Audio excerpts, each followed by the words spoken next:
This week on Raceweek Illustrated Garage Talk, we take a look at Southern Super Series action from Montgomery. We head to Toccoa Speedway for the Buck Simmons Memorial, and we talk about the World Crown 300 with former winner Jimmy Garmon. All that coming up next here on Raceweek Illustrated Garage Talk.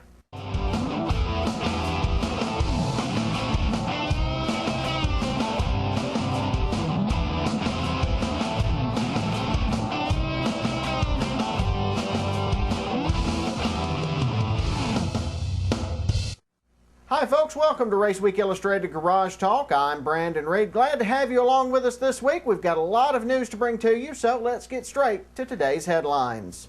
Augie Grill holds off a hard-charging Bubba Pollard to score the Southern Super Series victory at Montgomery Motor Speedway. Hometown hero Casey Roberts runs away to score his second straight win in the Buck Simmons Memorial at Toccoa Speedway. Ray Cook scores the victory in the rain-delayed Bill Ingram Memorial at Dixie Speedway in Woodstock, Georgia. And Chase Elliott scores his first ARCA Series win with a victory at Pocono Raceway. For more on these and other stories, visit us online at raceweekillustrated.com. Our lead story, the Southern Super Series made their second appearance at Montgomery Motor Speedway in Montgomery, Alabama on June 1st, with several drivers looking to rebound from rough outings at Five Flags and Mobile. Adam Otwell of AOTV Productions filed this report. When the Southern Super Series returned to Montgomery Motor Speedway, they showed that they had their game faces on.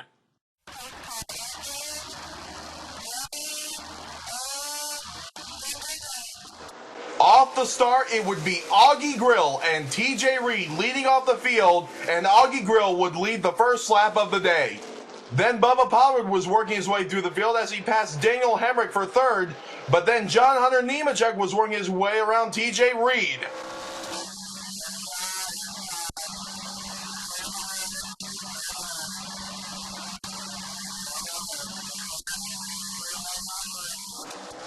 Then we had the first caution when Anderson Bowen in the 29 lost control and spun out.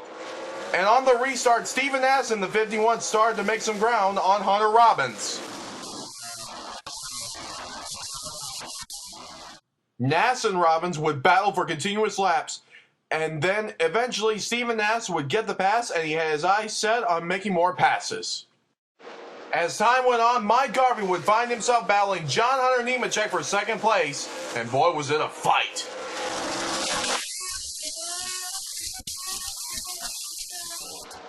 Mike Garvey was definitely showing guts and determination as he was able to make the pass on John Hunter Nemechek coming off turn number 4.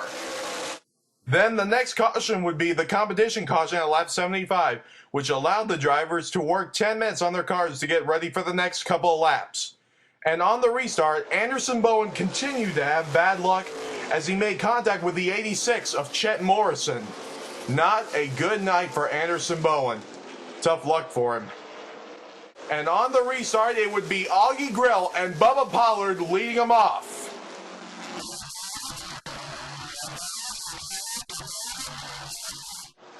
As a few laps went on, we got to the big crash of the night as Donnie Wilson went around making contact with several cars. Mason Massey in the 15 ended up getting the most damage as the front of his car was completely destroyed. Now, as we take a look on the replay, you can see Donnie Wilson and Stephen Nass got into a little bit of contact, and Donnie Wilson was not able to save it, and bam! Mason Massey goes right into him. Tough break for all of them. And Stephen Nass would find himself battling Hunter Robbins once again, showing him that he was in a fight to win. And once again, Mike Garvey found himself in a battle for a big position with Daniel Hemrick.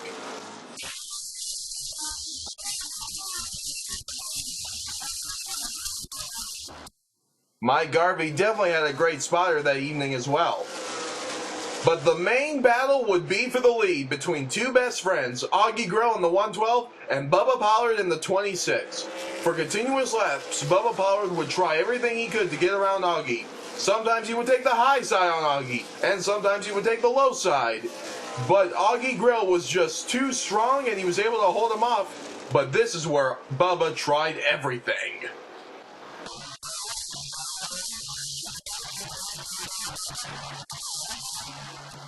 But at the end of the day, it would be Augie Grill taking the checkered flag. Mike, I got to tell you, that was a pretty smooth sailing for third place, huh? Yeah, I mean, it's disappointing because we got up to second. We was catching Augie at the end, and that last run, I come up off. It takes my car about 20 laps to get going. And it just took a while for the Buddies Home Furnishings, Triple K Construction, Ford Fusion to get going. And I got going, I hit the backstretch wall, and I climbed it, and I think I knocked the toe out or something, and we made the car tight. So third's the best we can do. I mean, it's better than we've been, so we'll just keep digging, see if we can't get one of these. Well, I got to tell you, you had an awesome spotter out here tonight, didn't you? Yeah, she does a pretty good job. She's not bad to look at either. Bubba, I got to tell you, you did a very good job out here, and you were definitely giving Augie Grill a fight for his life, probably the most I've ever seen you give him. Yeah, we had a good race car tonight. We sit there and rode and saved our stuff the first 75, and we come in and got on tires and put ourselves in position to try to make to move at the end to win the race. But I think my car was a little better. He done well protecting the bottom, and we raced clean, and that's what racing is all about. Some of these guys out here you can't race with, and me and their 112 seem to race just fine. So pretty good night. Is there anybody you want to recognize? Well, I just want to thank all my guys that helped put this thing together. We crashed Friday in practice, and just Jegs, Ricky Turner, and 5-star bodies, Fluidine, Tiger Ear, and Bassett, Simpson, Racing Radio, just everybody that helps me out. I got to tell you, man, Bubba Pollard was giving you a run for his money. There were times where I felt like he was going to pass you, but you were able to block him. Nice work. Yeah, just tried to keep it in the bottom. Left in the outside there a couple of times, and he got a nose out there, but that's about as far as he could make it. Just hats off to my crew. We had a good night. Probably should have made an adjustment there to brake, but thing was pretty good, just a little free off. But well, hopefully for the Alabama 200 we'll be a little better here. And just a good night of racing. I think that was a pretty good show for the fans. And just like to say hats off to Raceweek Illustrated.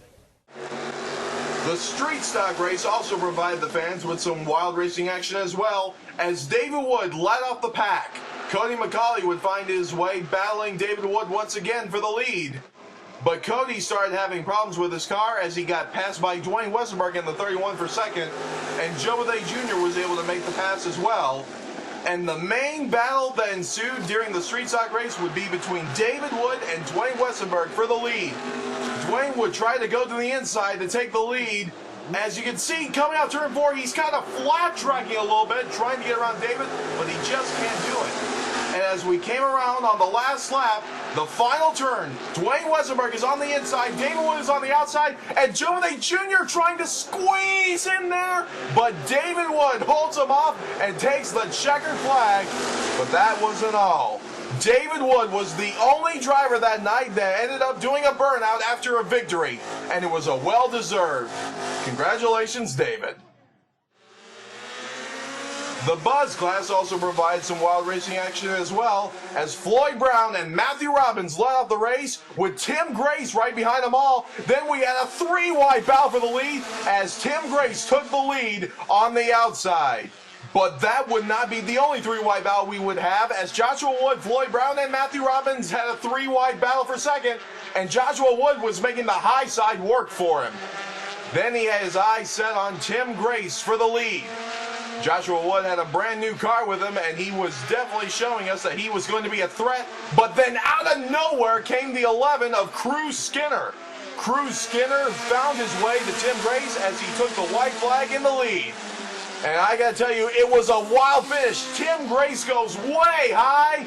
Matthew Robbins goes to the inside. Cruz Skinner has the lead. And there's just no stopping Cruz Skinner. As he comes off turn number 4, Cruz Skinner comes around to take the checkered flag, giving his second straight win in a row at Montgomery Motor Speedway. Way to go, Cruz. Another driver that was in that race was Perry Bettino, and he hopped in the 49 Sportsman car and got in the Sportsman race. The race was won by Sam Edwards in the 16, and Perry Bettino would battle out Roger Kane for third, but Roger Kane ended up on top. Brandon, back to you, my friend. That was Adam Otwell of AOTV Productions reporting. Thanks, Adam.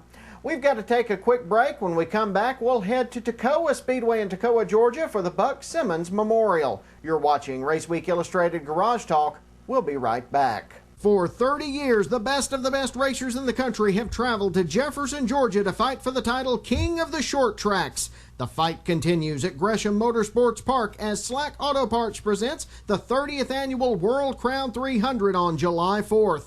The fireworks will shine bright on the high-banked half-mile as Dawsonville, Georgia's Chase Elliott looks to defend his crown against fast aces like Bubba Pollard, Augie Grill, Daniel Hemrick, T.J. Reed, Spencer Davis, and more. And when the action is over on the track, things will get hot overhead with a huge fireworks display sponsored by Royal Oak. Get $5 off with a discount coupon available at Slack's Auto Parts.